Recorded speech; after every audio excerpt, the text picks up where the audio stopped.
subscribe. Yeah, baby.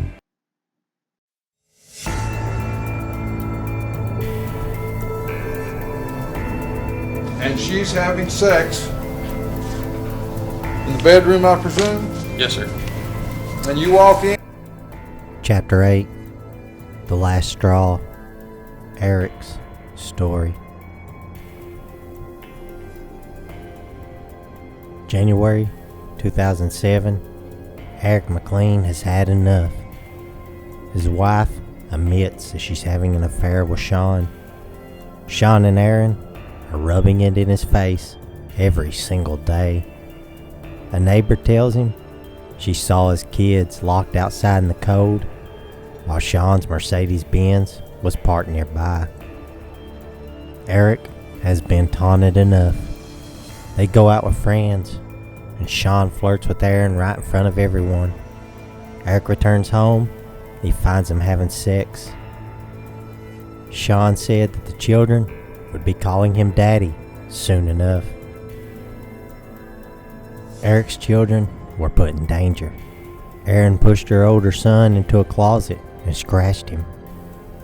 She was angry because the boy squealed on her after she took them to a liquor store and a park after their bedtime just so she could meet Sean.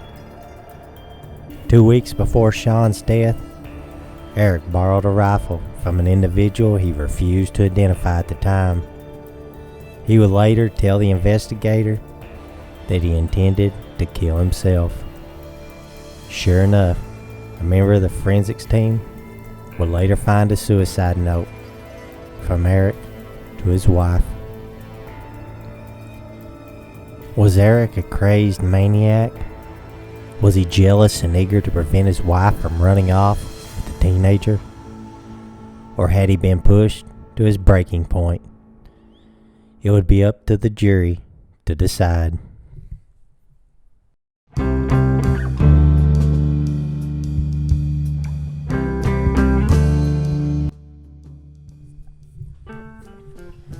Chapter 9. Erins Escape.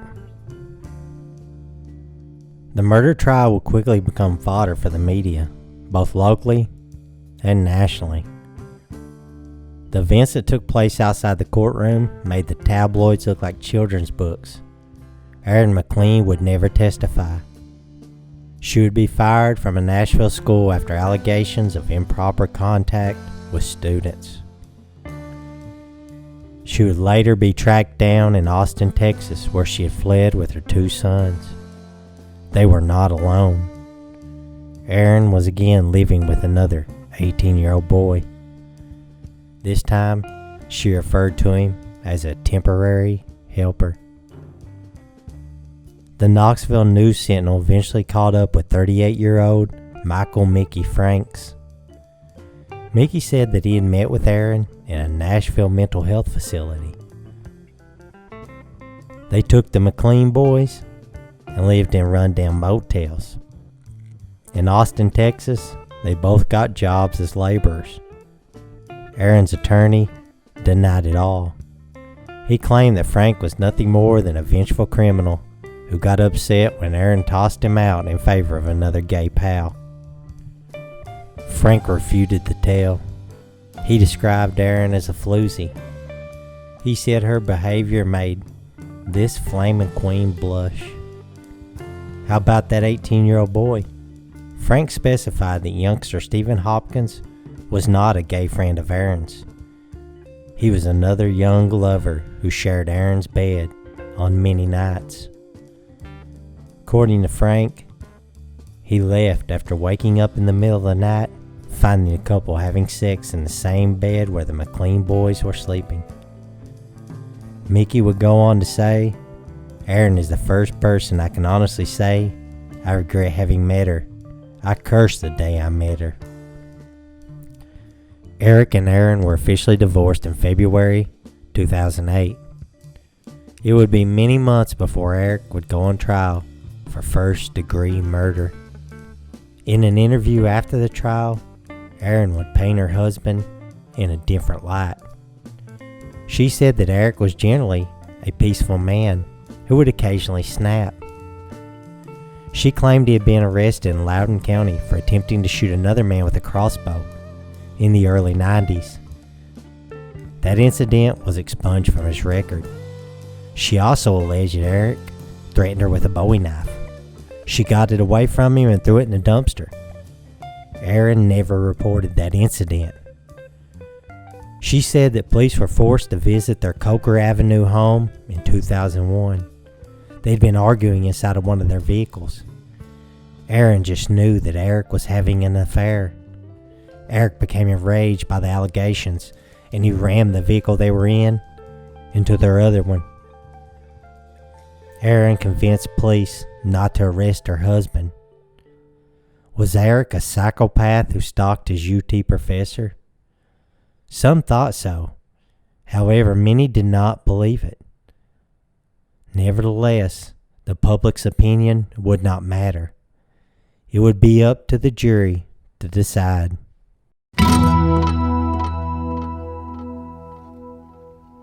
Chapter 10. The Trial. The courtroom drama did not disappoint. The trial would carry on for an entire week before the jury would be given instructions. The prosecution had an uphill battle on its hands. By this point, the attention had been placed on Erin. She received scorn from the community and the media. Still, they knew what they had to do. They just needed to show that Eric McLean had premeditated murder. They were confident they could do just that. The prosecution worked quickly to discredit the idea that Eric had fired unintentionally. A firearms examiner explained that there were only two ways that would be possible. One possibility was if the gun's hammer was on the aligned firing pin and the gun was bumped from behind. The other scenario was more relevant to the case. It was explained that Eric might have unintentionally fired the rifle. If the victim grabbed the barrel, the safeties were off, a round was in the chamber, the hammer was cocked, the two-piece firing pin was aligned, and Eric's finger was on the trigger. When interviewed, Eric never denied killing the victim. Detective Boatman encouraged the defendant to admit to contemplating killing Sean prior to the shooting. Eric claimed that he never thought about it. Finally, the state's final witness took the stand. It would be their last chance to persuade the jury.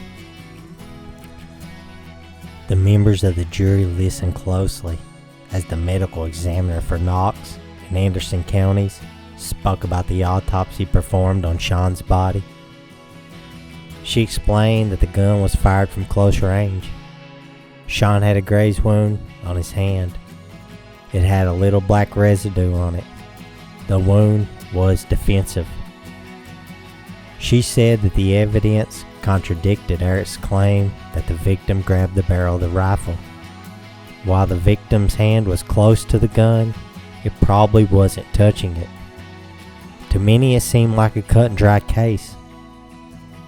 But the defense had a few surprises for the jury.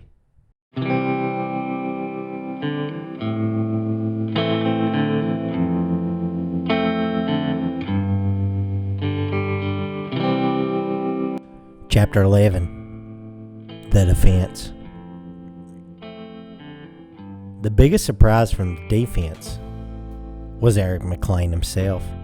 He brazenly took the stand and told the jury all about his relationship with Erin. The defense did an excellent job painting Eric as a sympathetic figure. Eric told the jury that he stole the rifle and some ammunition from his father. He loaded the gun with the intention of killing himself. He just wasn't able to follow through with that plan. Instead, he hid the gun away in the basement of the Coker Avenue home. According to his testimony, he became fearful for his children. At one point, he thought about applying for a protective order against his wife. He was optimistic. He dropped it, hoping they would be able to resolve their problems.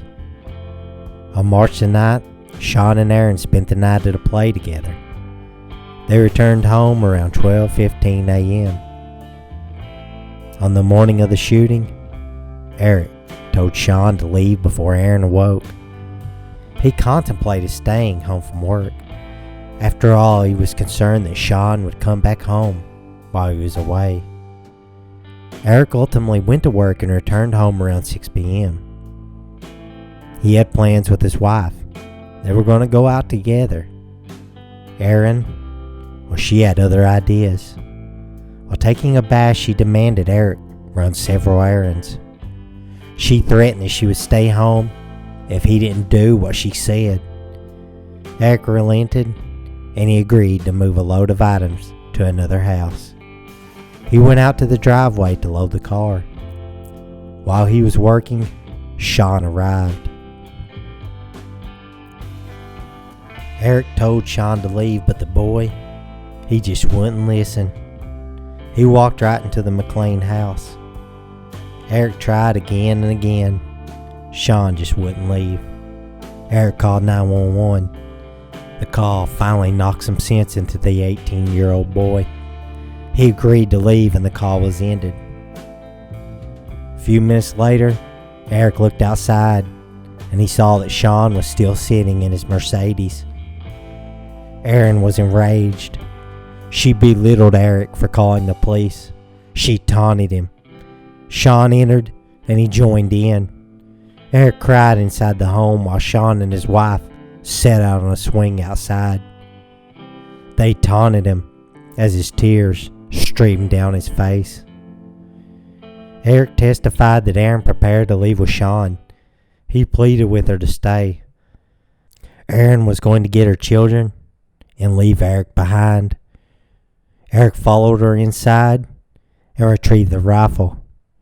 He went outside and confronted Sean one last time. He told Sean to leave. The 18-year-old just wasn't worried. He laughed in Eric's face. Eric yelled out, "You're not taking my kids from me. You already have Erin." Sean goaded him a little more. "I'll take that gun and shove it up your ass." Eric cocked the gun. Sean just wouldn't stop. "In 2 weeks, they'll be calling me Daddy." Sean grabbed the gun and pulled. It nearly yanked Eric into the car. Eric jerked back and the gun discharged. Sean was dead instantly. Eric fled the scene.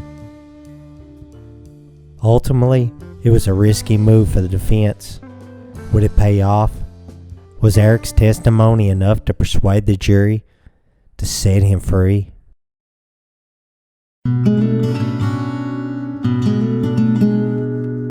Chapter 12. The Verdict. Eric was on the stand for hours. Prosecutors Bill Crabtree and Takesha Fitzgerald had laid out their case. The defense had done the same. It had turned into a waiting game. The jury would deliberate for 11 hours over a period of 2 days. The wait was excruciating for everyone involved. On a Thursday, the jury finally delivered their verdict. They bypassed first-degree murder. That wasn't a surprise. Prosecutors knew that they had lost when Eric was found not guilty of voluntary manslaughter. He was only found guilty of reckless homicide. Under the law, he was deemed eligible for probation. With no prior criminal record, Eric would soon be a free man. Prosecutor Bill Crabtree would later admit Eric helped himself on the witness stand. It also didn't help that the toxicology results showed that Sean Powell had cocaine in the system and a blood alcohol level of 0.13% at the time of his death.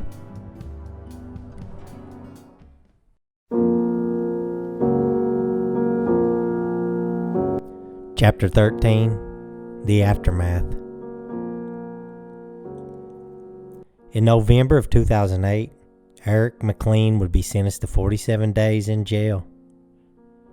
The remaining 4 years, and an additional 8 years, were to be served on probation. Eric's legal troubles were finally over. Erins, they were just beginning. For many months, Eric had no idea where his sons were.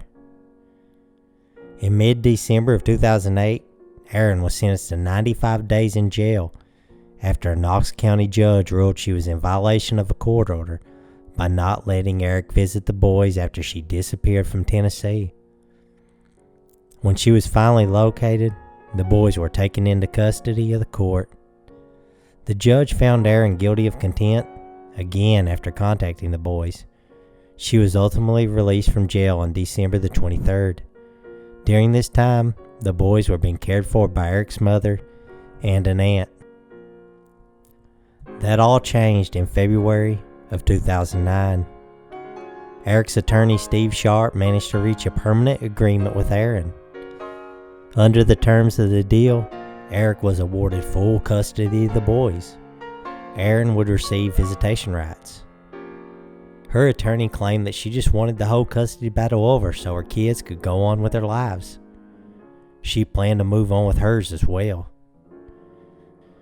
Erin was also ordered to pay child support and undergo psychological counseling. Eric would go on to say that things are getting better. The boys are having a ball. Attorney Sharp would add, and that is what we wanted all along.